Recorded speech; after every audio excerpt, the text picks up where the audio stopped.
Welcome back to Space to Lead, the podcast where grassroots leadership takes centre stage. Leadership gets to be unshakable and real people make real change. I'm Gemma Rose Peacock and this is the Unshakable Leaders 100 series, for the ones redefining leadership every day in their work, their families and their communities. Today I'm speaking with Nerida Mills, a Psychosomatic Master, lover of human behaviour and founder of Life as Medicine. From Perth, she's on a mission to minimise unnecessary suffering by helping people see that life is always guiding us through challenge, the breadcrumbs leading us home. Nerida shares how she cured herself from Lyme disease after nearly 2 decades, what that journey revealed about trust, boundaries and resilience, and why real leadership isn't about talking the work but living it. Let's dive into Life as Medicine with Unshakable Leader number 6, Nerida Mills. Well, hi Nerida, thanks so much for joining me on the Space to Lead podcast. It's Hello. so great to have you here. Yes, it's great to be here. Yeah, and you are Unshakable Leader number 6 in the series. I'll take it. Yeah. So for those of the people listening, do you want to take a moment to kind of like introduce yourself, let us know where in the world you call home and whatever lights you up? Yeah, sure. So I live in Perth, Western Australia, the most isolated big city in the world. Woo, woo, woo. Quite like the isolation. I am a psychosomatic master, and a lover of human behavior. I'm a lover of what makes people tick and also what defines the human experience. So Mm, I've really dove into all of the elements that I can kind of find in regards to that. And I would call myself a generalist in regards to all of them. But what I've been able to do with that is I'm also the founder of a philosophy called Life as Medicine. And I have now just launched my coach certification based on that philosophy. So what that looks like is basically understanding that life is always actually guiding us to where we need to mhm. be. And in the challenges and the pain points of our everyday experience, be that in our relationships, be that with our body, be that in our career or with our finances, those challenges are actually the opportunities or the breadcrumbs that life is leaving for us in order for us to find our way home. And Yeah, so right. if you can utilize those spaces in the everyday moment, then there's a couple of things that happen. Like number one, like I just want to pre-frame this. I'm a very Go for it. lazy, impatient control freak, right? So the the combination of those three things mean that I'm always looking for efficiencies. Like I want to find the cheapest, fastest way to get the outcomes that I'm looking for. And Get it. so for me, utilizing life as that pathway really ticks all of those boxes because I don't have to do anything to find the challenge. The challenge will find me, guaranteed. I mean, you can choose your challenge, and that makes it a little bit more graceful, but inevitably, you're going to be challenged by life.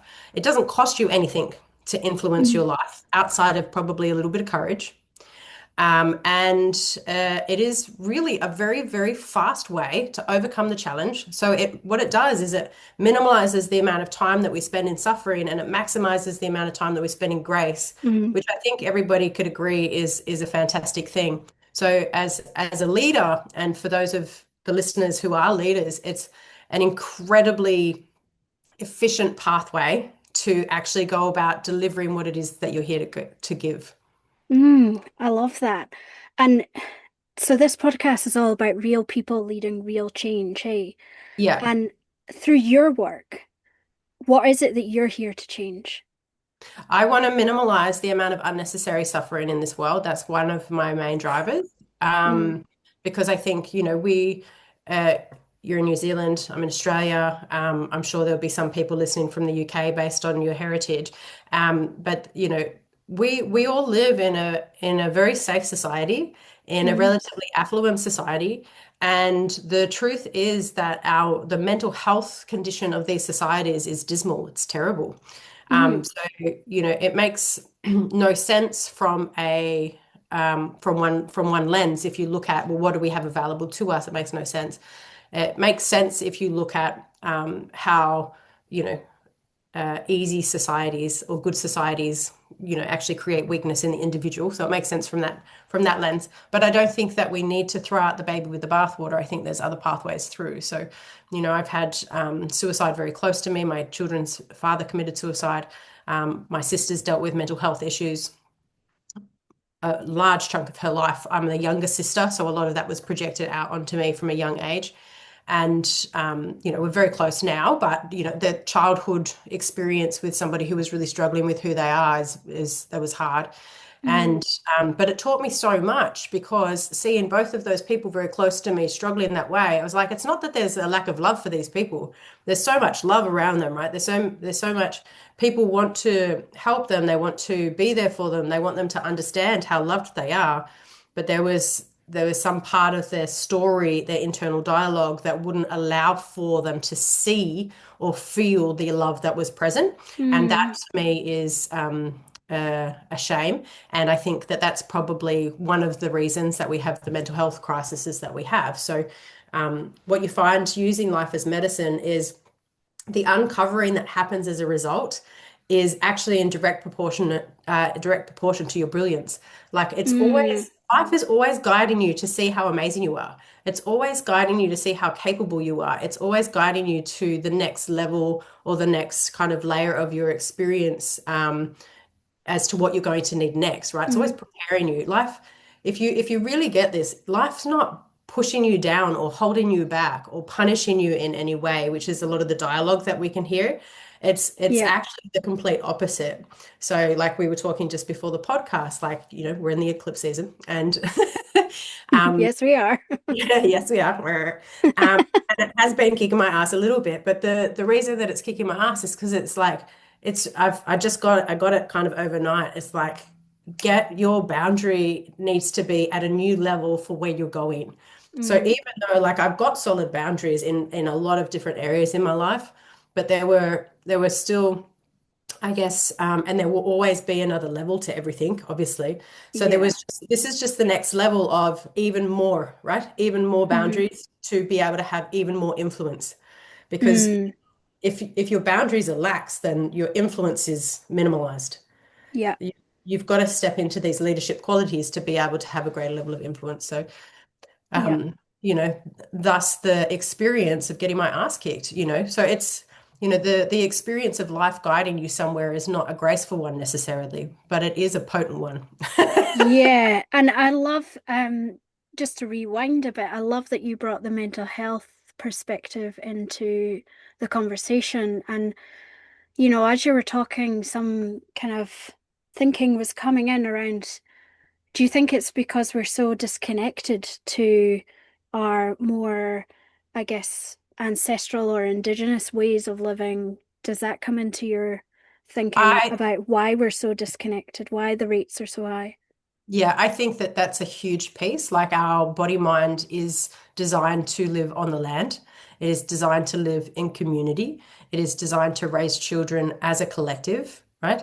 Yeah. Um, there's so much around our primal nature that is currently not available to the lifestyles that we lead. And I Mm. think that that inevitably creates a disharmony in the experience of being human because there's a part of you primally and unconsciously that is calling for that, right? So there's a something's wrong sensation going on. Hmm. And of course, the mind will fill in the blanks. It'll be like, oh, let me tell you, I'll tell you why something's wrong. It's because there's something wrong with you, right? Yeah. And so we take ownership around that rather than recognizing actually there's some fundamental issues with the way that we live life. And Mm. like I know for myself, I've been through a really big health journey, and it started when I was 19, but it didn't really peak out until 2020, which is when I was 38. Actually, I need to write that timeline down so I get it accurate. But around then, and the peaking out happened and my entire nervous system shut down. Now, what I find interesting is that that entire time from 19 to 38, when it peaked out, I had Lyme's disease, but it wasn't diagnosed. It was misdiagnosed over and over and over again, which was super fun. But once I found out that I had it, then I was able to go through the process of figuring out how to cure it. And I've done that. I got the You results have. this year in May. On my birthday, actually, I got the results back saying that I'd cured it, which is great. Yes.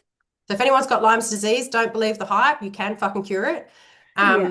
And what I find interesting about that is that for my 20s and probably half or the early stages of my 30s, I lived on the land. Like Mm.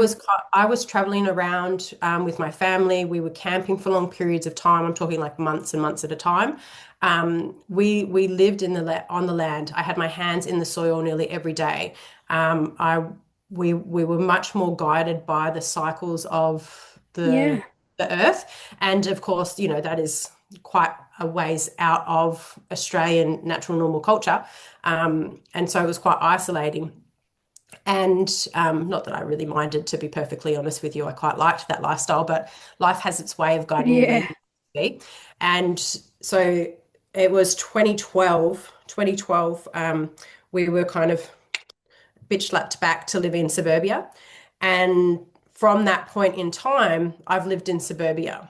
And there's been a slow degradation around the amount of time I've spent camping, the amount of time Yeah, that I, right. and the ability to have like my little farm in the back of my house because I've been renting.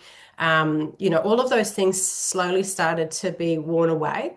And as a result of that, my symptoms increased. So I Right. also feel like from a physiological standpoint, and the mind and the body are connected, so it's one and the same, that my capacity to deal with the chronic ailment that was taking place was much greater when I was living more closely to our primal state than what it was when I was living in our constructed version of, you know, our little caves that we have as individual people Yeah. now. Yeah, our little caves. Oh, Yeah, goodness. that's very, very interesting. I do find that sort of stuff fascinating, and I think Me the too. yeah, understanding the primal nature of a human being and what it is to be human is also, I feel, one of the reasons that we have so much suffering is Yeah, because because we discount. everyone feels like when you go out in nature and you come back, everyone feels great after it. But Absolutely. maybe that walk is only prioritized once a month, Yeah, you know? totally. Yeah, So, absolutely. sorry, continue. No, that's okay. Well, yes, so from the physiological standpoint, yes, but also from a behavioral standpoint, right? Mm. There are certain behaviors that are so unconsciously um, uh, kind of anchored that we don't even recognize what it is. And of Mm. course, so you've got the primal human behaviors and drivers that ensure our safety as part of the pack.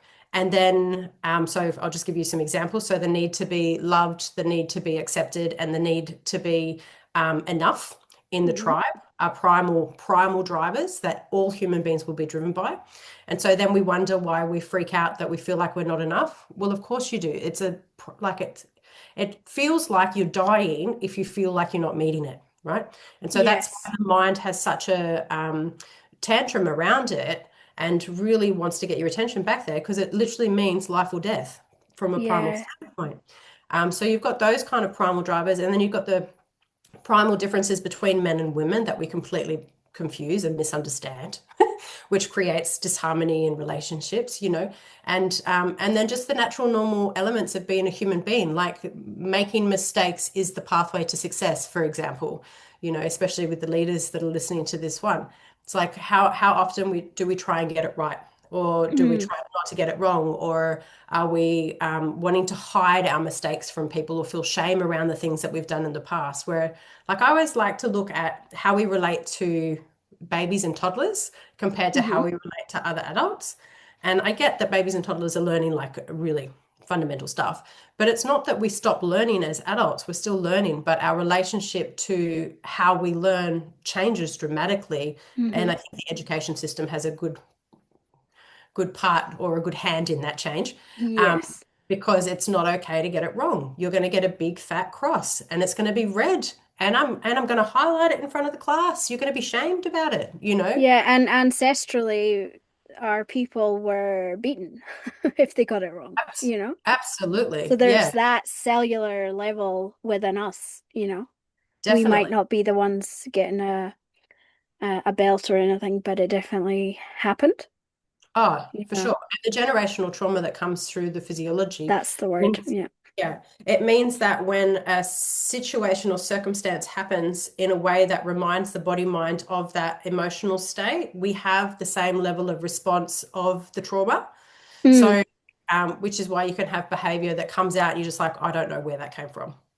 It's like yeah, it comes from the trauma that hasn't been dealt with in the body. So, yeah. I mean, there's a lot of benefits to our lifestyle now as well. Like, let's just counterbalance it because we do have access to understanding around this stuff, right? We've got a lot of Mm, information to actually give us the tools to be able to overcome, like we're able to now really go into the body consciously and with a lot of intention around releasing those traumas, even though it was built into different ceremonies and stuff in the past.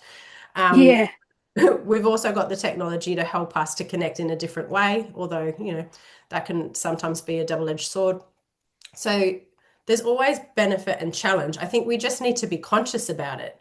We yeah. we need to look at, well, where is the benefit? Where is the challenge? How is that currently playing out for my life? And am I getting the results that I'm looking for based on how I'm currently living? Where can I tweak it to get better results? And that's personally, I see as actual personal leadership is taking that Exactly. responsibility, yeah, Yeah, rather than, having that ownership, right? Of like, yeah, where can I lead change in my life, in my family, in my work, in my business, wherever it is, it's yeah. you leading that change. And so, did you always think of yourself as a leader? Did you always see your leadership within you?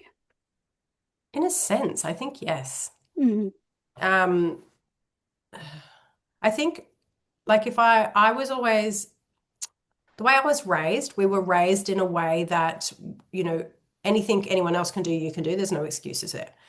yeah. So, I was raised to think like a leader in a sense. And then from the moment I hit high school, I was student counselor all the way through. I missed out on year 12 being student counselor, but I was literally student counselor year 8, 9, 10, 11. And so, and I was also part of a lot of different groups and stuff in school. Like I was Mm, always had my hand in some form of extracurricular activity, always worked at the same time, always played sports. Like I always felt like I had the ability to create the life that I wanted and that I didn't have to create the life that other people wanted. I always knew mm-hmm, that somehow. mm-hmm. And so I acted accordingly and and did exactly that, I guess.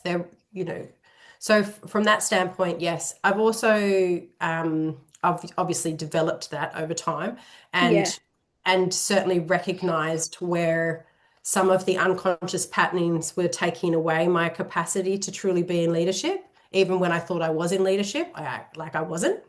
Mm, So it was just one of like there was definitely a time period where I was just a righteous asshole, thinking that I knew everything and that everybody should just listen to me.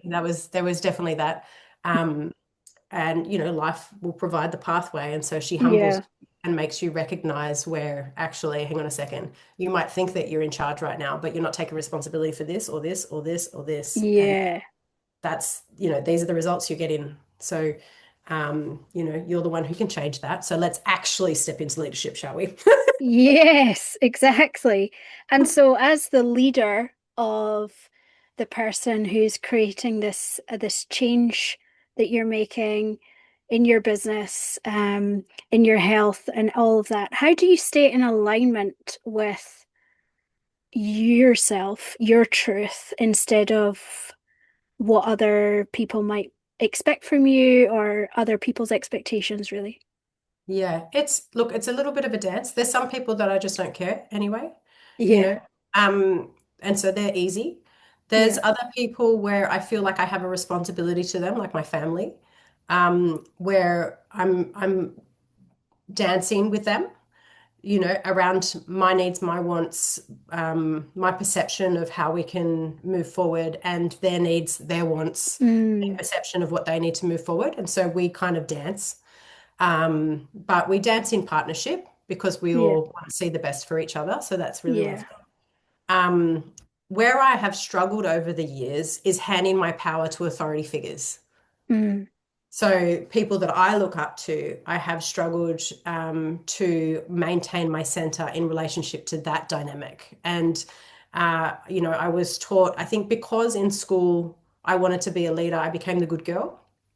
And so like the teachers loved me because I showed up to the teachers in the way that they wanted me to. I was first one to put my hand up to help them. I was always, I was a reliable student. I would joke around a bit, but I was never like rude or obnoxious or any of those things.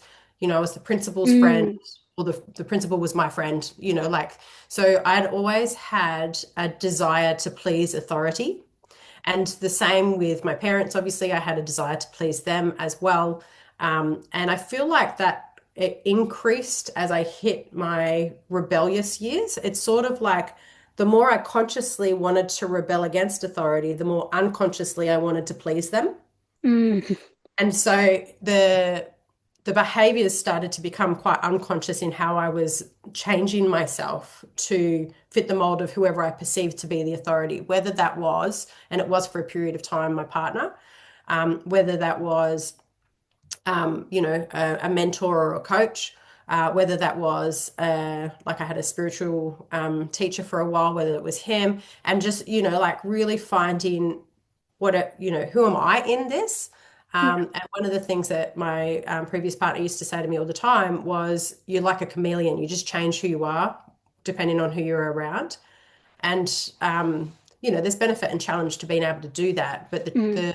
the challenge in it is there is a tendency to lose your center. And so that's probably been the biggest thing I've had to really refine and refine and refine and refine and continue to refine as I'm Hmm. moving forward. And that was like that story there is a tale of what I'm talking about with this eclipse energy of really coming into my own boundaries of like, yeah, I Got appreciate it. your opinion in that. And I actually need to follow my own right now because this is really important to me. So, knowing that we don't want to throw the baby out with the bathwater. Obviously, like it's important to have mentors and guides and stuff around us, but recognizing that we are our greatest authority is is probably one of my lifetime lessons, Hmm. um, along with the acceptance of self. So the acceptance of self and the mastery of internal authority, I feel like they're two. Uh, they have a long tail in my life. And I'm really pleased that you brought into the conversation of, where you've maybe had to develop these skills a bit further and those themes in your life, because some of the listeners will be, intrigued about their leadership and might not necessarily see themselves as leaders, but I think there's a lot in there to connect with. Yeah. Yeah, absolutely. And, I say that I feel like I've always kind of had that leadership. I didn't always see myself as the leader, though. So, Mm, looking back now, hindsight is a wonderful thing. It's so much it easier is. when we look back, right? So, looking back now, I can see that I always had that tendency, but, in it at different times, I did not feel that at all. So, I think the truth that really helps me to develop elements of self depending on what I'm looking to create in my Hmm. life, is that we always have everything that we need within us, right? The question is not, do you have leadership capacity Hmm. or do you have the capacity to connect or whatever else that we're talking about? It's how is that capacity currently expressing? And is it expressing resourcefully or unresourcefully? So your leadership right now, you are a leader right now in your life, whether you want to own that or not is irrelevant. Exactly. Yeah, that's the whole point. That's you are, right? So what we want to do is move it into a resourceful state, resourceful being defined based on getting the outcomes that I'm seeking. And a huge shift to be able to do that if you do find yourself, if your leadership is currently unresourceful, if you're creating a life that is not in alignment with what you want, then what we want to really do is own the leadership, right? You want to take it out of the shadow of a disassociation. I'm not really a leader. And you want to actually own the shit out of it and step into the truth of that you are 100% the leader of your life. And now what are you going to do about it? Right? Exactly, it's Because innate. it's innate. And I remember the time period that I actually made that decision. And one of the questions that I started asking myself after I made that flip was, what would the hero do next? So I decided that I wanted to be, because at the time I was really in a shitty situation. Um, and I was like, okay, well, if I want to lead my life, what kind of leader do I want to be?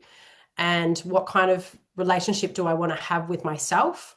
And I have a very strong ego. So I was like, I want to be the hero of my story. Like, I want to be the person that is like, yeah, you're amazing. At the end of it, like when I get on my deathbed, I want to look back and I want to celebrate the fuck out of myself. Sorry for Hmm. swearing. And Go for really, it. like, really be able to be with the pride and the acknowledgement and the gratitude of living, you know? And Mm, so the question I started asking myself is, what would the hero do next? What would the hero do next? What would the hero do next? Because the hero doesn't always have to get it right, but they do have to always continue to show up. yes. Mic drop. Yeah.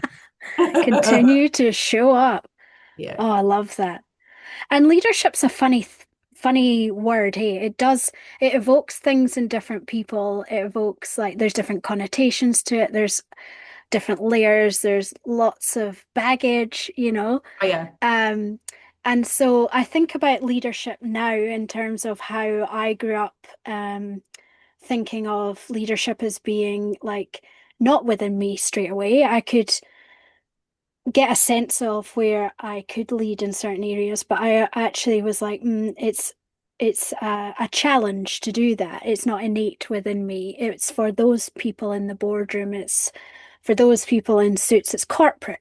That's really the association I made, and a lot of people I speak to made with it. Yeah. But now it's got me thinking, as I've created, this network, the Unshakable Leader, and the framework and everything that I do, it's all about reclaiming leadership and coming back to that innate feeling that it's within us that you just said. And Mm. so I'm wondering, why do you think it's important for us to reclaim leadership?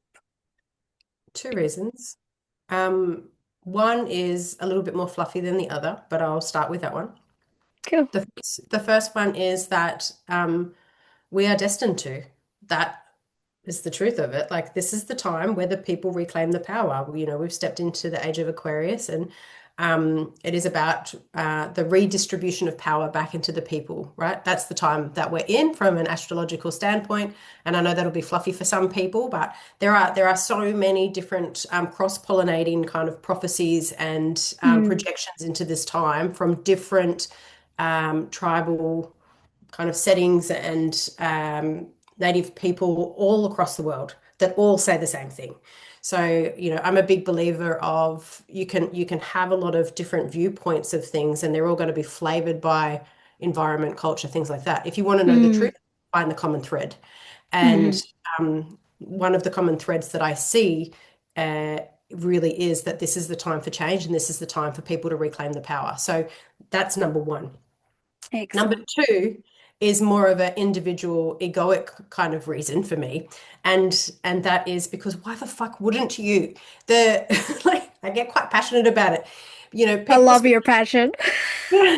people spend so much time complaining about how life is not showing up to them in the way that they're wanting to. But how are you showing up to life? Mm, Like, we have choice in this, and we have a capacity to influence our the relationship that we have with ourselves and with life. We have a capacity to influence the relationship we have with other people, and making sure that those relationships really are based on people feeling loved, heard, seen, and accepted for who they are. Like fucking revolution. We have an ability to create the change that we want to see in our communities and in our societies. Be the change. It's a mantra that I think is a very, very important one to take hold of as a leader. Create the change that you want to see. Stop bitching and moaning about the shit that you don't. So the reason that I actually created the coach certification is because I was so sick and tired and so frustrated, really quite activated about how the personal development industry is run, how mm. it is, Agreed. how, oh, it just like irks the shit out of me because, you've got all of these people who really want to make a beautiful difference to the world, and they're sold the cheap, easy way. Just buy this course, it'll only take you 4 weeks, and then you can go about helping people.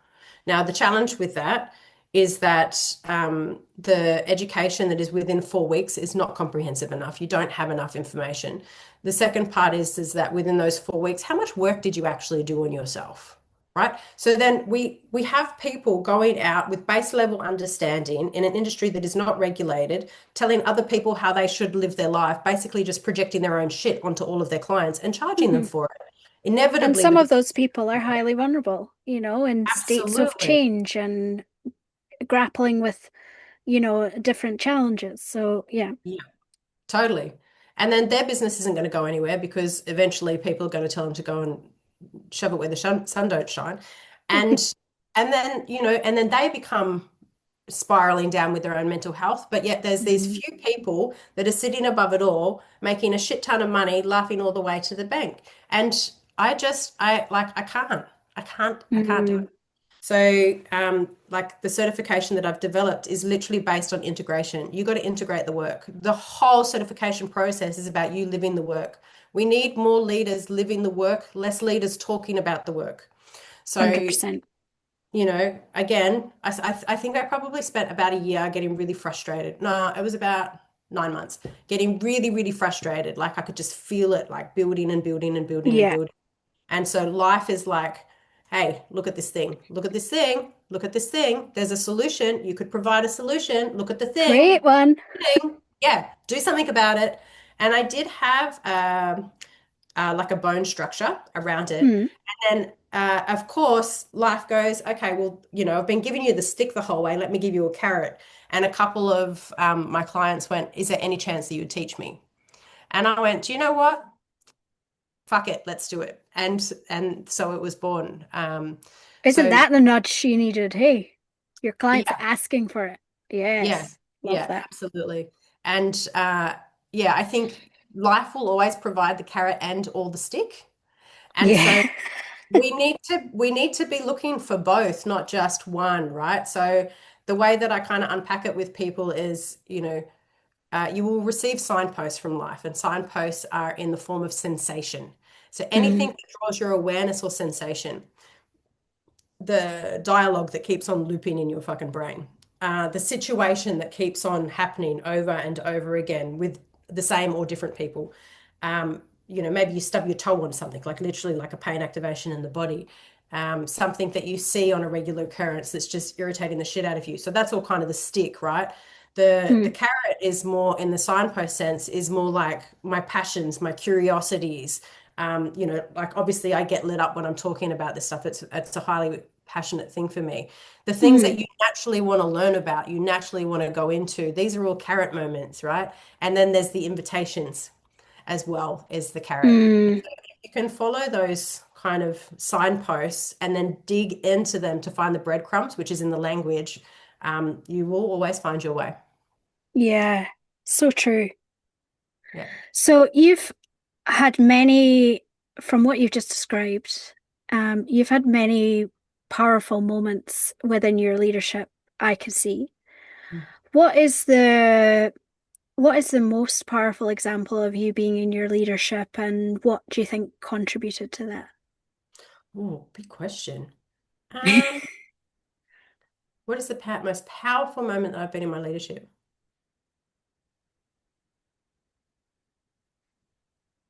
Okay, I'm just going to go with what's coming into my head. I don't know. Perfect.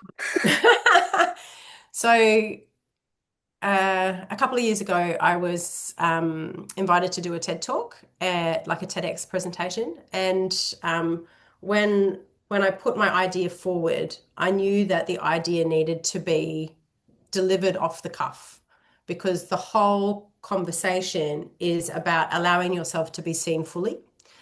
And how do you prepare to be seen fully? You can't, right? Yeah. No, you Because then can't. then it's tinged with the past. You're not actually in the moment of being seen. And so my when I first kind of put the idea forward, I said it's just got to be off the cuff. And of course, the organizers were like, no, you can't do it that way. Like we've never really seen you speak before. Like, you need to have a structure. We need to know what's coming, yada, yada, yada. And so over months, they kind of wore me down to try and create a structure. And what happened, long story short, was that I ended up having a little bit of a near-death experience, where I was in emergency surgery for internal bleeding. Jeez. And yeah, it was like fucking, it felt like a whiplash moment, right? In and out. Whew. There was a tail on the out, but it was very fast, very unexpected, and kind of took us all by surprise. And it was a week before the TEDx.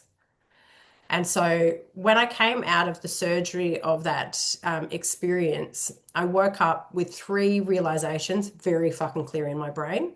Number one, and I woke up laughing. Number one is, you don't take other people's opinions with you when you die. So stop giving a shit about them when you live, right? Like, Mm. it is not something that has a tail into. Oh, can you say that again?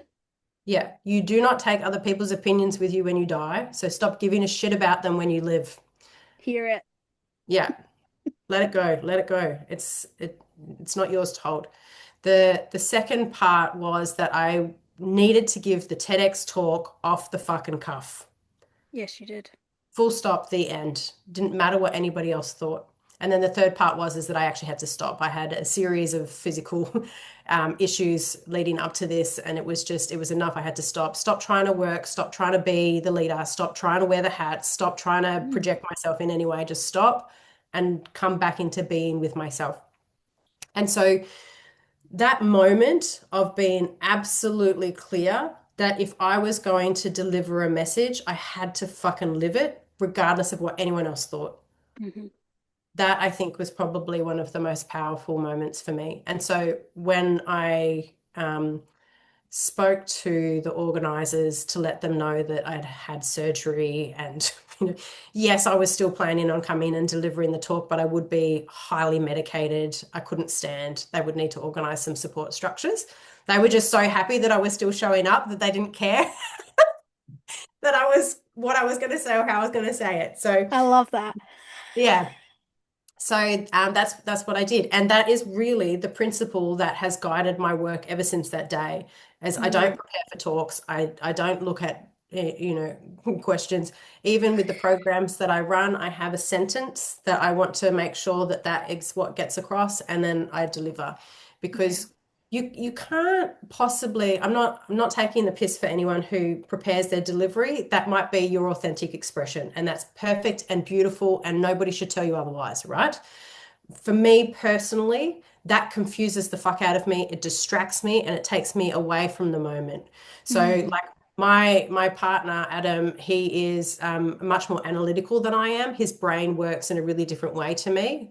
God forbid we have different ways of doing things. As individuals. So his brain works in a much more sequential kind of manner, right? So Mm. for him, it's really beneficial for him to have the notes, to have the things that he wants to say, so that he can feel that he can let go and be himself in the moment, right? Yeah, got it. Mm. For me, it's the opposite. If I have those things, I feel like I'm constantly trying to like make sure that I'm meeting the requirements of those things, and it takes me out of the moment. So I Mhm. have to go in trusting for myself. I have to go in trusting that I already have the information, and that the information that is required for the listener will be what channels through, and I just let go to the. Yeah. So Yeah. it's not one way is right or wrong. It's just, this is my way, right? And this Mm. is what's right for me.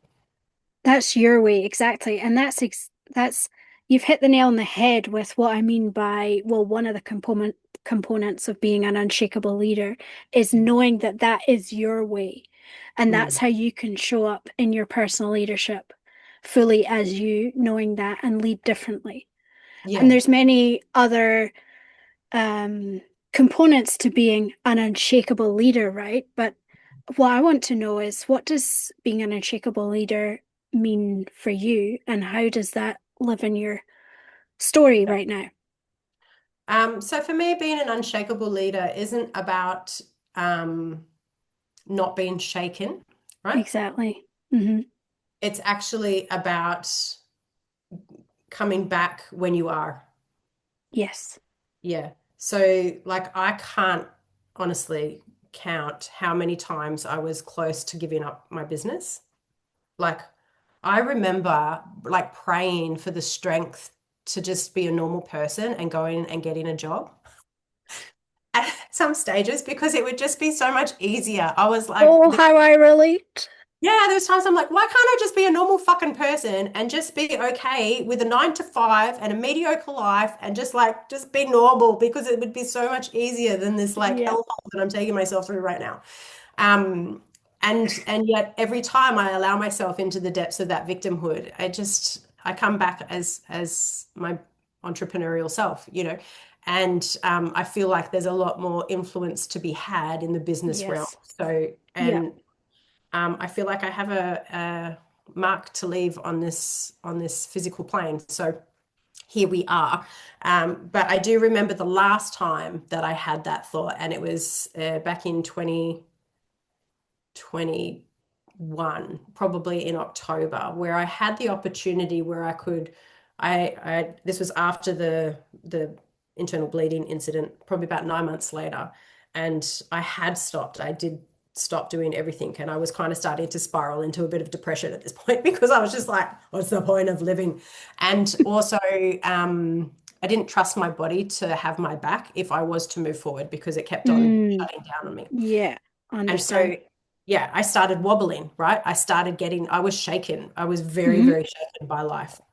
And there was an opportunity I just got a part-time job because I recognized that I needed to start getting out of the house again. Like, just get out of the house, do something that makes you smile, right? It's a good starting point. If you're starting to feel like you're losing your shit, just get any job that makes you Mm-hmm. smile. Doesn't matter. So I actually got a job working at Bras and Things, which was fantastic because I love women's empowerment and I just got to play with women's boobs all day. It's fantastic. And and boobs are beautiful. They are. Yeah, a woman's form is such an incredibly beautiful thing. So I was able to really appreciate that. Mm. And by appreciating it in other people, I could appreciate it myself as well. So I kind of reconnected to the love of my body as well. Um, but in that, it was very clear that I could move up if I wanted to. And um, and I was like, I just can't. I can't. I can't let go of this vision. I can't let go of this dream. And so I made a commitment to stop trying. Just understand that you're never going to give up, Nerida. So stop pretending that you're going to and just Yeah. lock it, right? Just lock it. Yeah. And I actually started working for another organization because I wasn't physically yet ready to be able to run a business. So I started working for another organization in the personal development industry, and I worked with them for 3 years as I was able to move through my own healing and get my body really, really strong, and my mind, because that would go foggy sometimes. And then, yeah, as soon as I felt strong enough, I said, thank you so, so, so much. And I'm out. Well It's done, very, you. yeah. Yeah. You listened to those nudges, you intervened on yourself. Yeah, I Yeah. love Well, what I you mean, I say think, about the unshakable leader, um, not being, it's not about not being shaken. It's yeah, like, how do you deal with being shaken? Because yeah, sometimes we can just let it run its course and let things pan out. And sometimes it's like, well, hang on. Sometimes it's actually activating your own leadership, getting into communication, setting some boundaries and yeah. Well, the to get shake back is on track. a purpose. Recognize Yeah. the shake has a purpose. So if you can figure out why you're being shaken, like what is Mm. life like? Think of it like this. If I'm trying to get if I'm aggressive and being a bit unconscious and I'm trying to get someone's attention, what do? You grab their shoulders and you want to fucking shake them. Like, would you pay attention? So that's like, think life is doing that to us, right? It's literally Yes. going, fuck, would you pay attention to this thing? Like, I've been trying to show you. I tried to show you really gently here, here, here, and here. I got a little bit louder here and here and here, and you're still not fucking listening. Now I'm going to have to boop, boop, freight train all the Yeah. way down. So if we can start listening in those quieter moments, then we don't get as shaken either because we don't need to be. Yeah. Create the space. That's why I named my business Space to Lead. Yes. you Yeah. know, I love that. create the space to hear those Yeah. nudges, to have those moments, because we live in such a fast-paced society by default, let's say. Yeah. and we're running around like headless chickens half the time, and not we don't have a moment to fart, you know? Yeah. Yeah, definitely. Well, that was one Yeah, of the big lessons through my physical journey was spaciousness. yeah. Like it's one of my favorite things now. Yes, I know. Hence why I live in a tiny house in the middle of nowhere. You love Yeah, isolation. I think I might be able to beat that. I still live in a big house surrounded by lots of people, but but I love my people. I love my people. Yes. And Yeah, even you have great within, people. we have a very busy house. It feels like a train station a lot of the time as the kids are quite old now, so they're in and out all of the time. And Mm, um, but even within that, like claiming those moments of spaciousness, even if you do have more of a busy lifestyle and mm, yeah, there's four kids at home at the moment, and there's two that have moved out. So, and then all of their friends, and it's just all the time. But again, like even in those moments, there's so many more moments for spaciousness than you realize. Like, yes. can we put this down for a minute? Yeah. Can we You know, ditch those? You can know, we just have a room in the house where it's not allowed to go in and make that the bedroom. my son's been asking me for a smartwatch. He's 13. And the oldest of our kids' blended family has a smartwatch, but he's 27, nearly 28. He can decide for himself. He's well and truly old enough. Whereas my 13-year-old, he's like, I want a smartwatch. Why can't I have a smartwatch? I'm like, there's absolutely no way in hell, whilst you are living under this roof, that you're having a smartwatch, my friend. Because he's like, but I want it to track my steps. And I'm like, yeah, but that's a Trojan horse. Like, we've got to look at where convenience is a Trojan horse stealing our attention, And I think, For especially that as, to buzz away every 5 seconds oh, with new and literally alerts. on your skin all of the time. No, absolutely not. Yeah, I Um, can't wear them. No, as leaders, our most precious commodity is our attention, is our capacity to think and to be able to have the spaciousness of thinking. To give that away to what, some fucking social media comment? No, mm-mm. No, no, no, Don't do no, it to yourself. no. Don't do it to yourself. Exactly. So if people walk away with one thing Mm. that they've learned from you today, what do you want that to be? Life has your back.